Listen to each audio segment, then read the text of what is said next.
എല്ലാ കൂട്ടുകാർക്കും നല്ലൊരു ദിവസം ആശംസിച്ചുകൊണ്ട് മാമ്പഴത്തിന്റെ പുതിയ വീഡിയോയിലേക്ക് സ്വാഗതം. ആദ്യമായിട്ട് കാണുന്നവരാണെങ്കിൽ ചാനൽ ഇഷ്ടപ്പെട്ട ഒന്ന് സബ്സ്ക്രൈബ് ചെയ്യണേ. അതോടൊപ്പം തന്നെ കണ്ടുകൊണ്ടിരിക്കുന്ന എല്ലാവരുടെ സപ്പോർട്ടിലേക്കും തുടർന്നും പ്രതീക്ഷയോടെ നമുക്ക് നേരെ ഗൗതമിന്റെ അളകനന്ദയുടെയൊക്കെ ഇന്നത്തെ വിശേഷത്തിലേക്ക് പോയാലോ. ഇന്നലെ തന്നെ നമ്മൾ കണ്ടതെന്ന് പറഞ്ഞിട്ടുണ്ടെങ്കിൽ വിഷു അങ്ങനെ ഇന്ത്യവരത്തിലുള്ളവരെല്ലാവരും ഗംഭീരമായിട്ട് ആഘോഷിക്കുകയാണ്. അങ്ങനെ വിഷുവിന് വിഷു കൈനീട്ടമൊക്കെ അരുതി കൊടുക്കുന്നുണ്ട്. വിഷു കൈനീട്ടമൊക്കെ വാങ്ങിയതിന് ശേഷം നന്ദ മുറിയിലേക്ക് ചെല്ലുവാണ്. മുറിയിലേക്ക് എന്ന് കഴിഞ്ഞപ്പോഴത്തേനുമാണ് വിനയചന്ദ്രൻ്റെ ഫോട്ടോ ഇരിക്കുന്ന കണ്ടപ്പോൾ നന്ദയ്ക്ക് സഹിക്കാൻ പറ്റിയില്ല. കഴിഞ്ഞ തവണ അച്ഛനോടൊപ്പമുള്ള വിഷുവൊക്കെ നന്ദയുടെ മനസ്സിൽ കൂടെ ഇങ്ങനെ പോവാണ്. എന്ത് രസമായിരുന്നു. രാവിലെ എഴുന്നേറ്റ് പോയി കണിയൊക്കെ കാണിച്ച് വിഷു കൈനീട്ടമൊക്കെ തരും. അതൊക്കെ ഓർത്ത് നന്ദയുടെ കണ്ണറിയാമെന്ന് അറിഞ്ഞു വന്നു. പെട്ടെന്ന് ഗൗതം അങ്ങോട്ട് വന്നു. ഗൗതം എന്ത് പറ്റി എന്താ നിന്റെ കണ്ണൊക്കെ നിറഞ്ഞിരിക്കണമെന്ന് ചോദിക്കുകയാണ്. ഒന്നുമില്ല, ഞാൻ എൻ്റെ അച്ഛനെക്കുറിച്ച് ഓർത്താന്നോടെ.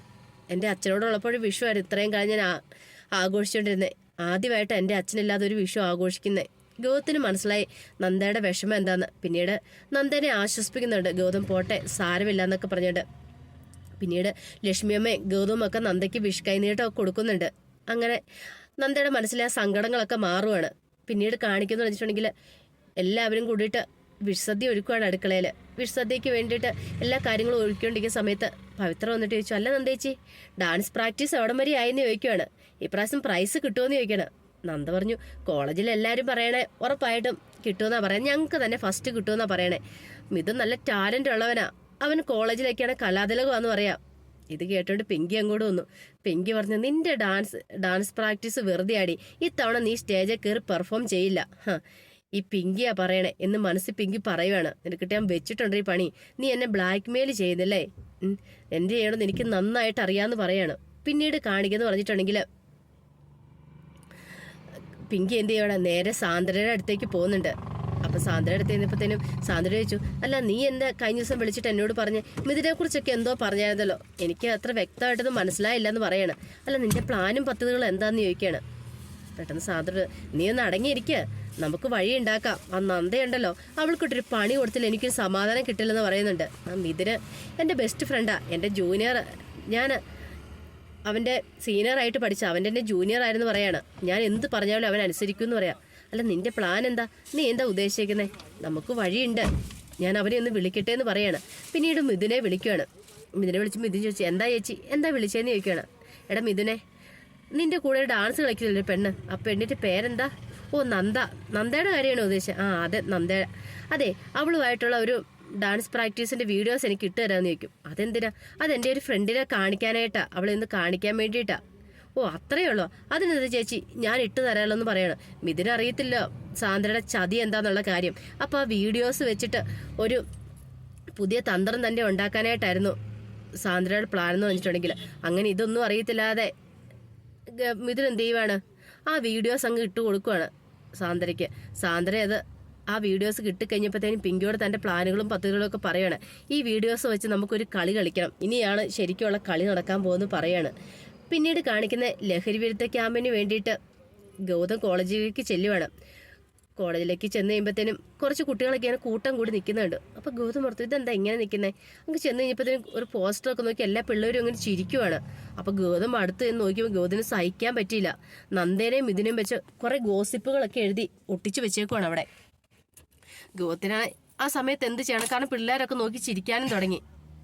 ആകെപ്പാടെ സങ്കടപ്പെട്ട് ബുദ്ധിമുട്ടിയാ ഗൗതം വീട്ടിലേക്ക് തിരിച്ചെത്തുന്നത്. പക്ഷെ ഈ കഥ എന്ന് പറഞ്ഞിട്ടുണ്ടെങ്കിൽ കോളേജ് മൊത്തം പാട്ടായി കഴിഞ്ഞപ്പോൾ അങ്ങനെ ഈ കഥ നമ്മുടെ പിങ്കിയുടെ ചെവിയിലും എത്തുന്നുണ്ട്. അത് നന്ദയോട് പറഞ്ഞത് വേറെ ആരുമല്ല, മിഥുൻ തന്നെയായിരുന്നു നന്ദയോട് ഈ കാര്യം ആദ്യം പറയണത് തന്നെ. അങ്ങനെ ഇത് കേട്ടപ്പോൾ നന്ദയ്ക്കും വല്ലാത്തൊരു വിഷമമൊക്കെ ഉണ്ടാകുന്നുണ്ടായിരുന്നു. തന്നെയും മിഥുനെയും വെച്ചിട്ട് ഇങ്ങനെ കഥകളൊക്കെ എഴുതിയെന്ന് പറഞ്ഞു കഴിഞ്ഞപ്പോഴത്തേനും പിന്നീട് ഗൗതത്തിന്റെ മുഖത്ത് നോക്കാൻ തന്നെ നന്ദയ്ക്ക് ഭയങ്കര വിഷമമായിപ്പോയി. ഈ ഡാൻസ് പ്രാക്ടീസിന്റെ പേരിൽ എന്തൊക്കെ പ്രശ്നങ്ങളാണ് ഇപ്പോൾ ഉണ്ടാകുന്നത്, ഇനിയിപ്പം ഡാൻസ് കളിക്കണമെന്ന് പോലും ഇല്ല, അങ്ങനെ ഒരു ചിന്തയൊക്കെ നന്ദയുടെ ഉള്ളിലും ഉണ്ടാകുന്നുണ്ടായിരുന്നു. പക്ഷെ ഇതൊക്കെ സാന്ദ്രയുടെ പണിയാന്നുള്ള കാര്യം നന്ദ അറിയുന്നില്ലായിരുന്നു. സാന്ദ്രയും പിങ്കിയും കൂടെ കൂടിച്ചേർന്നാണ് ആ വൃത്തികേടുകളൊക്കെ കാണിച്ചെന്നുള്ള കാര്യം പിന്നീട് കാണിക്കുകയെന്ന് പറഞ്ഞിട്ടുണ്ടെങ്കിൽ ഈ വിവരങ്ങളെല്ലാം ഇന്ത്യപരം തറവാട്ടിൽ അറിയുവാണ്. നന്ദയും ഡാൻസ് പ്രാക്ടീസ് കളിക്കുന്ന ചെറുക്കനെയും പറ്റിയിട്ട് വൃത്തിയായിട്ട് പോസ്റ്ററൊക്കെ കോളേജിൽ വന്നുള്ള കാര്യം. അപ്പോൾ പവിത്രയാണ് ഈ കാര്യം എല്ലാവരോടും പറയുന്നത്. ഇത് കേട്ട് കഴിഞ്ഞ് പിന്നെ ഇന്ത്യപരം തറവായിട്ട് പിന്നെ എന്താ സംഭവിക്കുന്നത് പറയണ്ടല്ലോ. അരുന്ധതി വാളെടുക്കും, വല്ലാത്ത പ്രശ്നങ്ങളായി. പിന്നെ അവസാനം അനന്തി പറഞ്ഞ് നീ ഡാൻസിനും പോകണ്ട ഒന്നിനും പോകണ്ട, നീ കോളേജിലേക്ക് പോലും പോകണ്ടെന്ന് പറയാണ്. നന്ദയ്ക്ക് ആകെപ്പാടെ സങ്കടമായിപ്പോയി. നന്ദയുടെ ഒത്തിരി പ്രതീക്ഷയോടുകൂടിയാണ് നന്ദ ആ ഡാൻസ് പ്രാക്ടീസിന് ചേർന്നത് തന്നെ. ഇതിന് മത്സരത്തിൽ പങ്കെടുത്ത് സമ്മാനം മേടിക്കാം. ഇപ്പം താൻ ഇനിയിപ്പോൾ പങ്കെടുത്തില്ലെങ്കിൽ മിഥുൻ്റെ കാര്യം കഷ്ടത്തിലാവും. തന്നെ പ്രതീക്ഷിച്ചാൽ മിഥുൻ ഇരിക്കുന്നത്. അപ്പം മിഥുനും താൻ കാരണം ഒരു അവസരം നഷ്ടപ്പെടുമല്ലോ എന്നൊരു ചിന്ത നന്ദയുടെ ഉള്ളിലുണ്ടാവുന്നുണ്ട്. പിന്നീട് നന്ദ ആകെപ്പാടെ സങ്കടപ്പെട്ട് ബുദ്ധിമുട്ടിയിരിക്കുന്ന സമയത്ത് ഗൗതം അങ്ങോട്ട് വരുവാണ്. പിന്നീട് ഗൗതത്തിന് മനസ്സിലായി നന്ദ തെറ്റൊന്നും ചെയ്തിട്ടില്ല. പക്ഷെ എല്ലാവരുടെയും മുന്നിൽ ഗൗതമും നാണം കിട്ടും, നന്ദയും മിഥുനും എല്ലാവരും നാണം കിട്ടല്ലോ.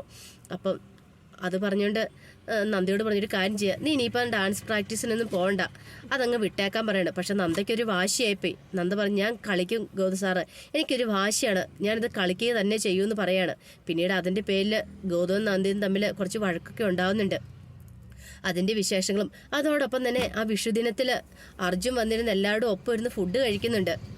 അപ്പോൾ ഫുഡ് കഴിച്ചിട്ട് സന്തോഷത്തോടു കൂടിയാണ് എല്ലാവരും കൂടി ഇരിക്കുന്നത്. പക്ഷെ അത് എത്രത്തോളം ശരിയാണെന്ന് നമുക്ക് പറയാൻ പറ്റില്ല. ഒരുപക്ഷെ സുമംഗലയുടെ വെറും സ്വപ്നം മാത്രമായിരിക്കാം. എല്ലാ തവണ ഇങ്ങനെയാണല്ലോ സംഭവിക്കുന്നത്. എല്ലാം കഴിഞ്ഞുമ്പോൾ അവർ പറയുന്നത് സ്വപ്നം മാത്രമായിരുന്നു. അത് സത്യമാകണമെന്ന് തന്നെയാണ് നമ്മുടെ എല്ലാവരുടെ ഉള്ളിൽ ആഗ്രഹം എന്ന് പറഞ്ഞിട്ടുണ്ടെങ്കിൽ അത് സത്യമായിട്ട് നമുക്ക് പ്രാർത്ഥിക്കാം കേട്ടോ. അങ്ങനെ അർജുൻ തിരിച്ചു വരട്ടെ. അർജുൻ തിരിച്ചു വന്നാൽ മാത്രമേ പിങ്കിക്കൊട്ടൊരു 8ന്റെ പണി കിട്ടുള്ളൂ. അവളുടെ ഈ കുതന്ത്രം, അവളുടെ ഇപ്പോഴത്തെ ഈ പോക്കിന് ഒരു അറുതി കിട്ടണമെങ്കിൽ തിരിച്ചു വന്ന് തന്നെ അർജുൻ തിരിച്ചു വരിക തന്നെ വേണം. അപ്പോൾ അതിൻ്റെ വിശേഷങ്ങളൊക്കെയാണ് കാണിക്കാൻ പോകുമെന്ന് പറഞ്ഞിട്ടുണ്ടെങ്കിൽ. അപ്പോൾ ഇത് പ്രമോ വിശേഷങ്ങളോട് ഉൾപ്പെടുത്തിക്കൊണ്ട് പറഞ്ഞേക്കുന്നത് കേട്ടോ. ഒറിജിനൽ വിശേഷം വരാനായിട്ട് കുറച്ചുകൂടെ ലേറ്റ് ആവും. അപ്പോൾ വന്നു കഴിയുമ്പം അപ്പോൾ എന്തെങ്കിലും മാറ്റോടെ അതോടെ കൂട്ടി ഞാൻ അപ്ലോഡ് ചെയ്യാം കേട്ടോ. ഒരിക്കൽ കൂടി എല്ലാവർക്കും നല്ലൊരു ദിവസം ആശംസിച്ചു നിർത്തുന്നു. നന്ദി.